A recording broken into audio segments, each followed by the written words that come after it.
اور اکبر سلیمان ندوی کے سفارشی خطوط کے ساتھ 1924 میں حیدرآباد گئے تھے اور 10 سال قیام کیا تھا۔ تو سیدھا سا ہے کہ کب گئے اور کتنے سال قیام رہا، تو 10 سال قیام کیا۔ نیکسٹ ہے جوش دارالترجمہ حیدرآباد میں ناظر ادب کے عہدے پر 1925 میں فائز ہوئے تھے۔ جوش نے حیدرآباد 1934 میں چھوڑا تھا، یعنی خیر بات کیا۔ نیکسٹ پوائنٹ، جوش 1 جنوری 1957 میں ترک سکونت کر کے پاکستان چلے گئے تھے۔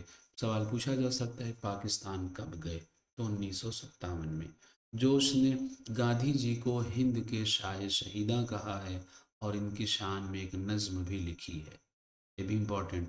نیکسٹ ہے، یہ تو بہت بار پوچھا جا چکا ہے کہ جوش نے 1936 میں دہلی سے ایک ماہنامہ کلیم کے نام سے جاری کیا تھا۔ جوش سرکاری رسالہ آج کل کے مدیر 1948 سے 1955 تک رہے، یعنی جو رسالہ آج کل نکلتا تھا ان کی ایڈیٹر مدیر رہے۔ نیکسٹ ہے، جوش نے اپنی سرپرستی میں دہلی سے ماہنامہ اور شعلہ و شبنم 1905 میں جاری کیا، جس کے مدیر ان کے بیٹے سجاد حیدر اور بھانجے اظہار ملیح آبادی تھے۔ نیکسٹ پوائنٹ ہے، جوش نے پاکستان چلے جانے کے بعد ترقی اردو بورڈ کے رسالے اردو نامہ کی بھی ادارت فرمائی تھی۔ اب یہاں سے دوسرے نوٹ کا سلسلہ وہ اعزازات و القابات پر، اس پہ بھی ہر ایک گام میں کسی نہ کسی اعزاز پر یا کسی بھی شاعر ادیب کے لقب پہ خطاب پر ضرور بات ہوتی ہے۔ دیکھیے پہلا پوائنٹ ہے کہ جوش کو حکومت ہند نے پدم بھوشن کے اعزاز سے 1954 میں نوازا تھا۔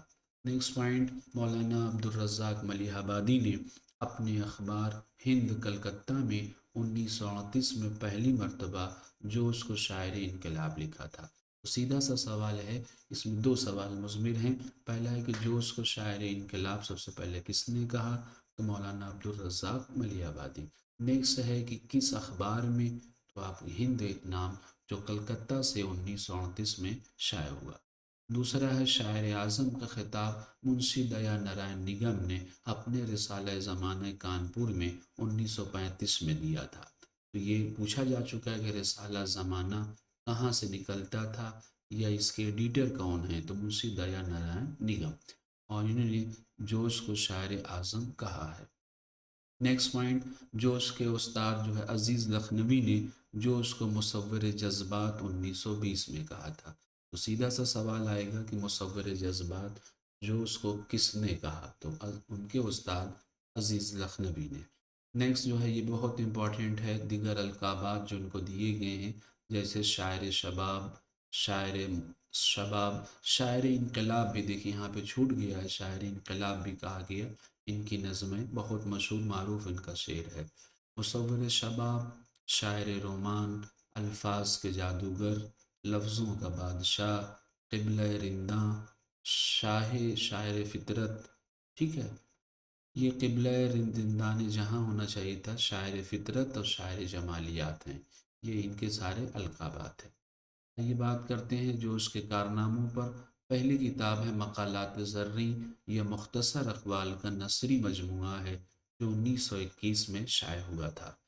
دوسری کتاب ہے اوراق سحر، صبح کے متعلق چند شاعرانہ اقوال پر مشتمل ہے جن میں نثر اور نظم دونوں شامل ہیں، یہ 1923 میں لکھنؤ سے شائع ہوا تھا۔ نیکسٹ ہے اشارات کلیم میں شائع ہونے والے مضامین کا مجموعہ۔ یادوں کی بارات یہ خود نوشت ہے، متعدد بار تمام امتحان میں پوچھی جا چکی ہے۔ جوش کے شعری مجموعے، روح ادب جوش کا پہلا مجموعہ ہے جو 1920 میں شائع ہوا۔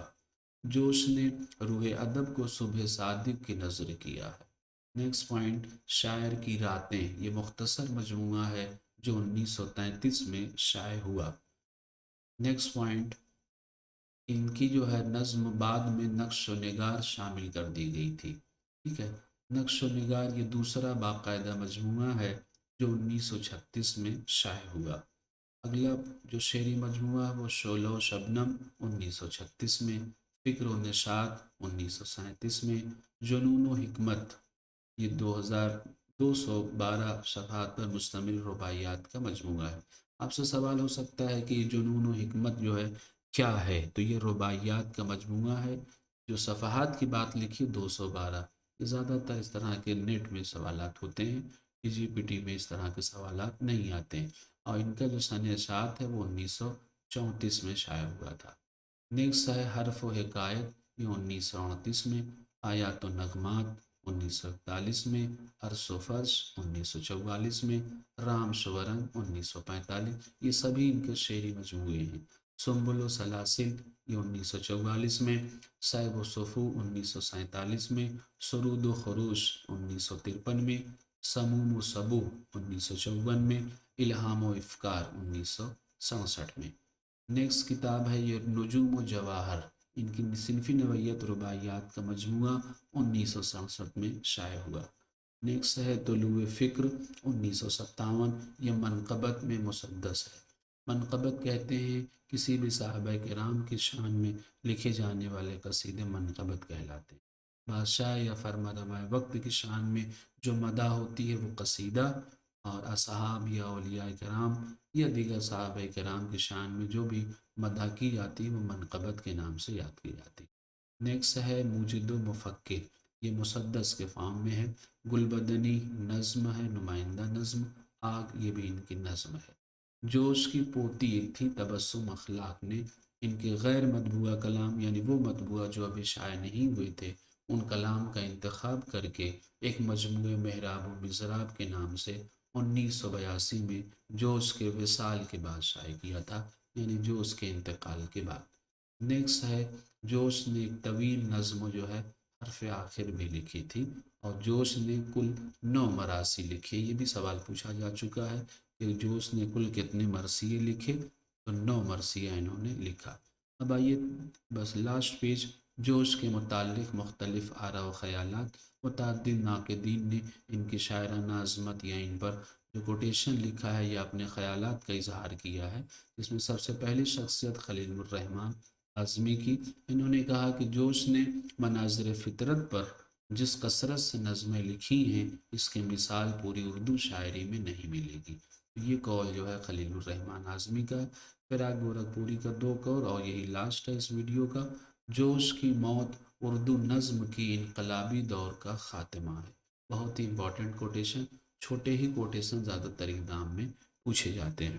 نیکسٹ ہے کہ جوش کے مرنے کی خبر سننے کے لیے میں کیوں زندہ رہ گیا، جوش کے بعد میں زندہ رہ کر کیا کروں گا، یہ قول جو ہے فراق گورکھپوری کا ہے۔